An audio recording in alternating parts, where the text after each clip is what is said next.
Hello, and thanks for joining me today. My name is Jeff, and you're listening to episode 28 of the Comic Book of the Day podcast. Hello, and welcome back to another edition of the Comic Book of the Day podcast. My name is Jeff, and today's comic book is going to be, okay. Let me back up a little bit. So, when I started this, I thought it would be really cool to podcast daily and to talk daily about comic books. I figured 10, 15 minutes a day shouldn't be too difficult to do, and we could have some fun. We could talk about different comics. I could randomly choose some comics from my collection, and surely there would be enough to talk about that I would be able to sort of fill 10 or 15 minutes with conversation about maybe why I bought the comic and what the comic book meant to me, and why it's in my collection and why I thought it was kind of important to have, and so on and so forth. And it seemed fairly straightforward. I so far it's been a fairly easy conversation to have. They've kind of flowed. Some have been 10 minutes, some have been 15 minutes, but I haven't really been at a loss for words, let's say. So it's been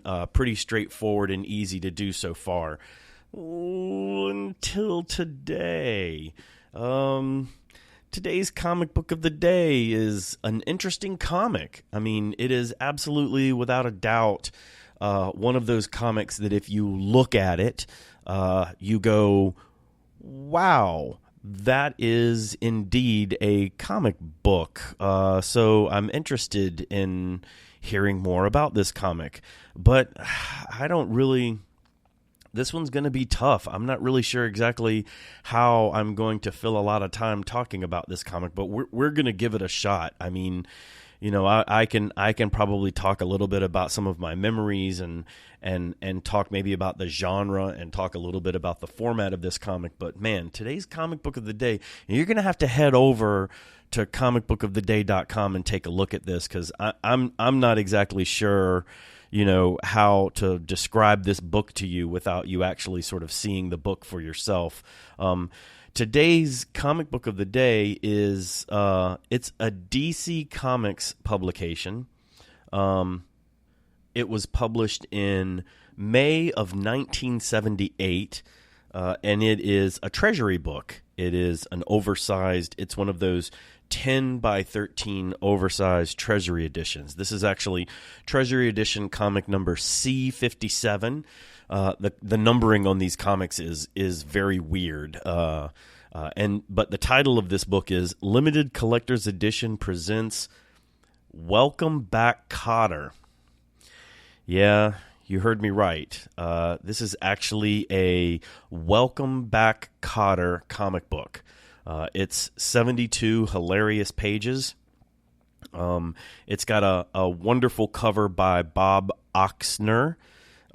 It features Welcome Back Kotter, Horseshack, Vinnie Barbarino, Washington. And I'm going to be completely honest with you. I didn't have to look up those names. I actually remember this TV show growing up as a kid.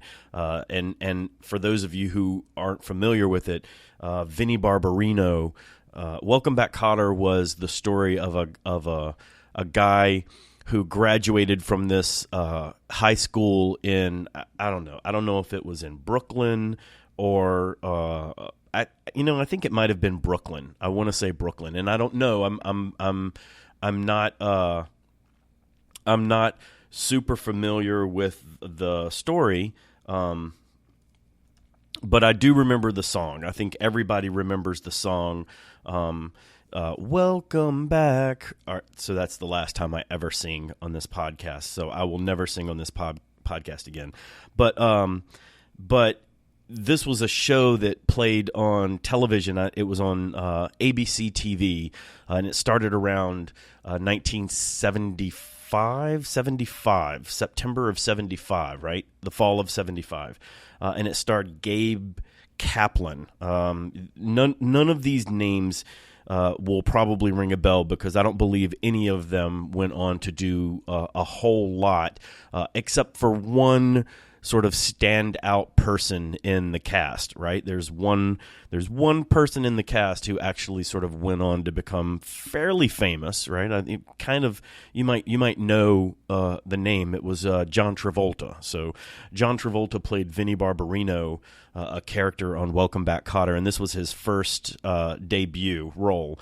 And then I think shortly after this movie is when he did Saturday Night Fever, and became like the megastar. The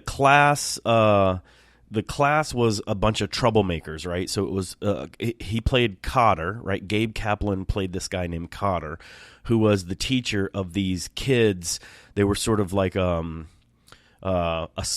special class or the remedial class, or they were like troublemakers. They were like sort of lost cause kids, and they called themselves the Sweat Hogs. So I remember that there was Horshack, Barbarino, Washington, and there was a Spanish Epstein. Okay, so that Epstein was the Puerto Rican or the Spanish guy. But it was interesting, and it took place in Brooklyn. So the idea was that Kotter had graduated from this high school previously and had come back to the high school to, make good or donate his time or whatever. Like he had previously gone to this school and was a returning teacher, and was leading this sort of band of misfits called the Sweat Hogs. And it was a cute show. I mean, it was sort of I don't know that it stood out in any way, in like the way that like Happy Days, for instance, would stand out, right? Happy Days was, Happy Days was something that seems sort of timeless in the way that it portrayed the 50s and the 70s. And, Laverne and Shirley, Happy Days, I think this was all around the same time. But this Welcome Back, Kotter was probably just a little forgettable, I guess I would say. I mean, I don't know necessarily that it was super groundbreaking in the way that it portrayed people or the stories that it told or anything like that. It just seems sort of like a fairly, it wasn't like a Mary Tyler Moore, and that it was a groundbreaking sitcom about a woman in a man's world, with the sexual liberation of the 60s or the social upheaval of the 60s and 70s. It wasn't it doesn't sort of fit into any of those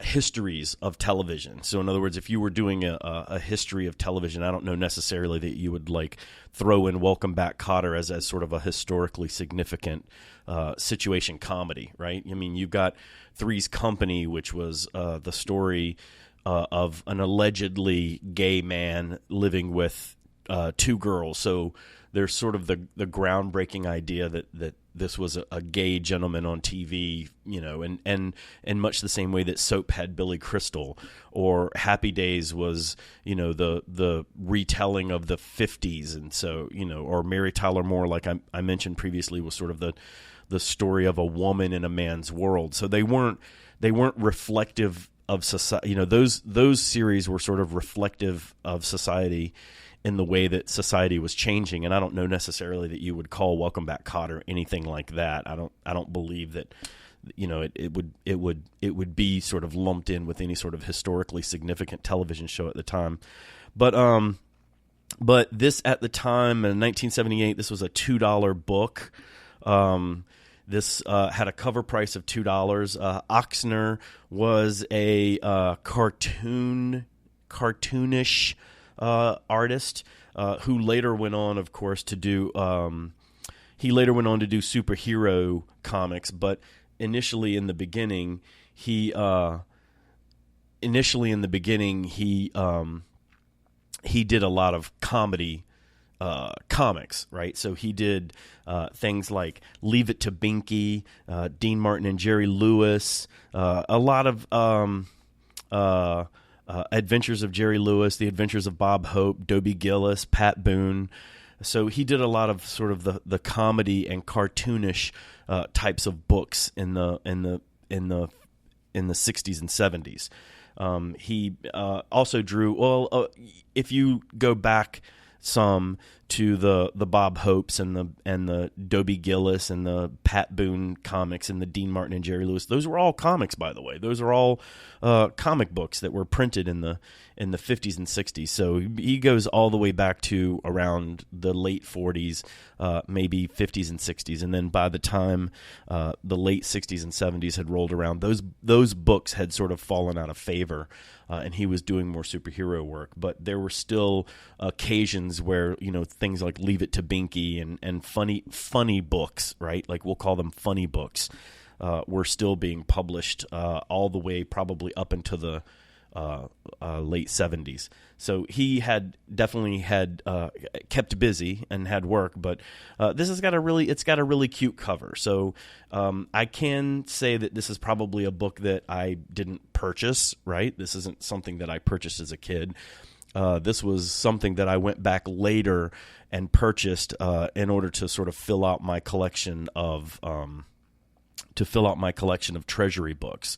I have a nice collection of DC Treasury books that I'm somewhat proud of, and this was one of the ones that I sort of needed to get in order to fill out that collection. So, welcome back, Kotter. Head over to comicbookoftheday.com. Well, you know what? Look at this. It looks like I've actually sat here and talked for about 10 minutes or 11 minutes on Welcome Back, Kotter.